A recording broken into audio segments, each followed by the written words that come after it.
नमस्कार। जैसा कि आपको पता होगा कि सीटेट का जो है आपका फॉर्म आ चुका है।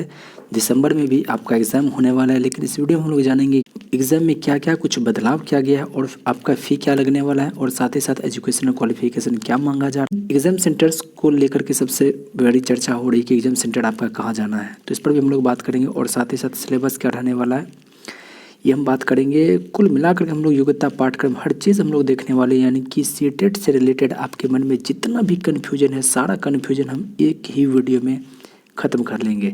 यदि हमारे चैनल पर पहली बार आए हैं तो हमारे चैनल को लाइक करके सब्सक्राइब करके सपोर्ट करें। तो साथियों, अगर सबसे पहले अगर हम लोग सीटेट की बात कर ले तो सेंट्रल टीचर एलिजिबिलिटी टेस्ट है, जिसका कि आपका एग्ज़ाम होने वाला है दिसंबर 2022 में, यानी कि दिसंबर में आपका होने वाला है। इसका अप्लाई डेट अभी शुरू नहीं हुआ है, 31 अक्टूबर से होना है 24 नवंबर तक, लेकिन आप फी जो है 25 नवंबर तक पे कर सकते हैं। लेकिन आप लास्ट डेट का इंतज़ार नहीं करें, क्योंकि इसमें जो है पहले आओ पहले पाओ की बात करी गई है। जैसा कि आपको पता होना चाहिए कि ये जो है एग्ज़ाम अब ऑनलाइन कर दिया गया है, तो ऑनलाइन करने के कारण जो है आपका सेंटर जो है वो मैनेज करने में थोड़ी परेशानी होगी।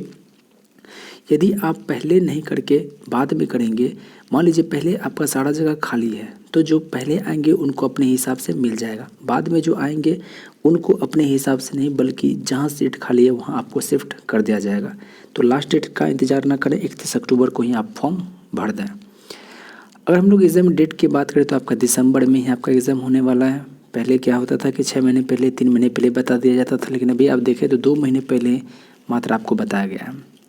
अगर इसके बाद हम लोग को फ़ी की बात करें तो जनरल ओबीसी अगर हैं तो आपको जो है पेपर 2 पेपर होता है। यदि आप एक ही पेपर देना चाहते हैं, मतलब कि आपका जैसे कि होता है 1 to 5 और फिर 6 to 8, यदि आप एक में भरना चाहते हैं तो आपका 1000 रुपये लगेगा। यदि आप SC ST हैं या फिर अगर आप हैंडीकैप्ड हैं तो आपको 500 रुपये लगेंगे।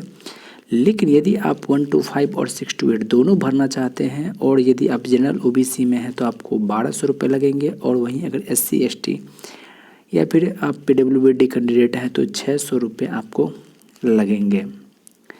इसके बाद हम लोग बात कर लें कि पेपर 1 आपका क्या होना है, तो पेपर 1 जो है आपका 1 to 5 के लिए होना है, जिसमें कि आपका टोटल 150 क्वेश्चन रहना है, 150 मार्क्स का रहेगा, यानी कि MCQ ऑनलाइन रहेगा। और इसमें समय भी जो मिलेगा आपको 150 मिनट ही मिलेगा, यानी कि एक क्वेश्चन को करने के लिए आपके पास 1 मिनट होंगे। जिसमें कि बात करें चाइल्ड डेवलपमेंट एंड पेडागोजी में आपका 30 क्वेश्चन रहेगा। फिर लैंग्वेज, फर्स्ट लैंग्वेज, 2 लैंग्वेज आपको चुनना होता है अपने हिसाब से, जिसमें भी आप कंफर्टेबल हैं आप चुन लें। दोनों से आपका 30-30 मार्क्स का रहेगा। और मैथमेटिक्स जो है आपका 30 नंबर का रहेगा, और इन्वायरमेंटल स्टडीज़ इससे भी आपका 30 नंबर का रहेगा।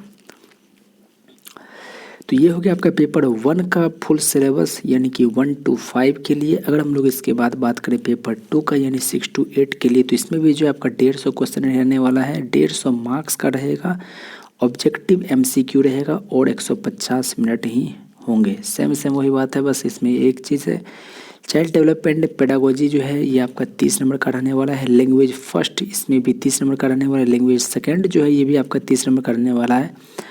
और अगर मैथ साइंस की बात करें तो इस दोनों को मिला करके आपका 60 नंबर रहने वाला है। या तो ये और बीच में लगा हुआ है, या फिर social studies and social science, यहाँ से आपका 60 नंबर का रहने वाला है। टोटल 150 क्वेश्चन रहेंगे और 150 मार्क्स का होगा और 150 मिनट, यानी कि एक सवाल को करने का आपके पास 1 मिनट होगा। इसके बाद सबसे ज़्यादा जो सवाल आता है वो क्वालिफिकेशन को लेकर के होता है कि 1 to 5 जो है वो कौन कौन से स्टूडेंट भर सकते हैं।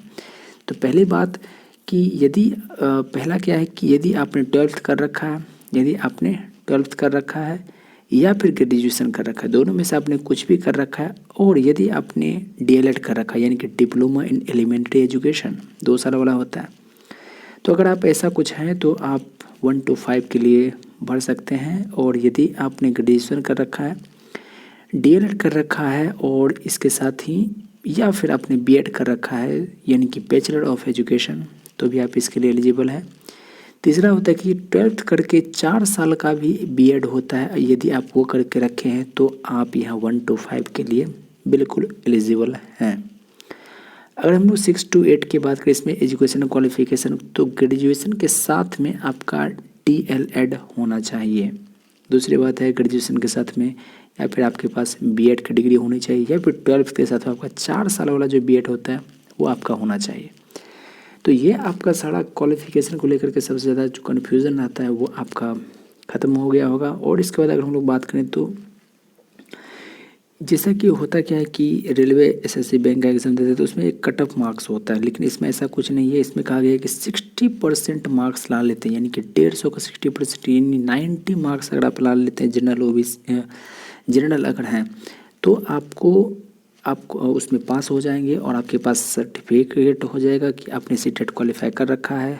कभी भी वैकेंसी आती है तो वहाँ पर आप भर सकते हैं, आपका सिलेक्शन हो जाएगा। लेकिन अगर दूसरा कोई है यानी कि जनरल से हट करके दूसरे कैटेगरी में आते हैं तो आपका 55% जो है वो आपका क्वालिफाइंग मार्क्स है, यानी कि 82 मार्क्स लाते हैं तो आपके पास हो जाता है।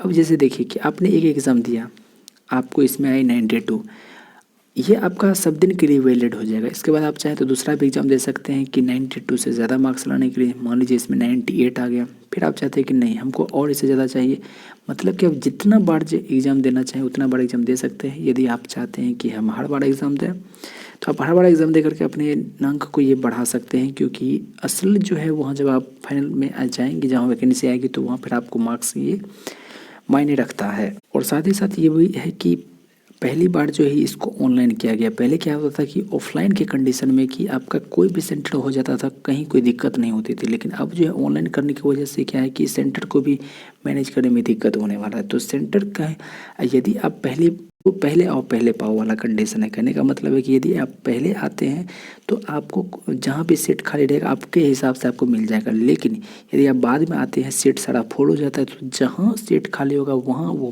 अपनी मर्जी के हिसाब से आपको सेट करेगा। तो साथियों इसमें सबसे बड़ा सवाल जो रहता है कि क्वालिफ़िकेशन को लेकर के, इससे भी आपका सारा डाउट ख़त्म हो गया। और इसके अलावे 1 to 5 के स्टूडेंट कौन भर सकते हैं और फिर 6 to 8 वाले कौन भर सकते हैं, इससे भी संबंधित आपका सारा कन्फ्यूजन ख़त्म हो गया होगा। और सबसे बड़ी बात है कि आपको फ़ी को लेकर के भी आपका हो गया होगा। तो सारा कुछ आपका फॉर्म शुरू हो जाएगा 31 अक्टूबर से। आप देरी ना करें, 31 अक्टूबर के ही दिन आप पहले ही दिन आप ये फॉर्म भर के तैयार हो जाए। आशा करते हैं साथियों आपको हमारा ये वीडियो पसंद आया तो हमारे चैनल को लाइक करके सब्सक्राइब करके सपोर्ट जरूर करें। शुक्रिया, जय हिंद।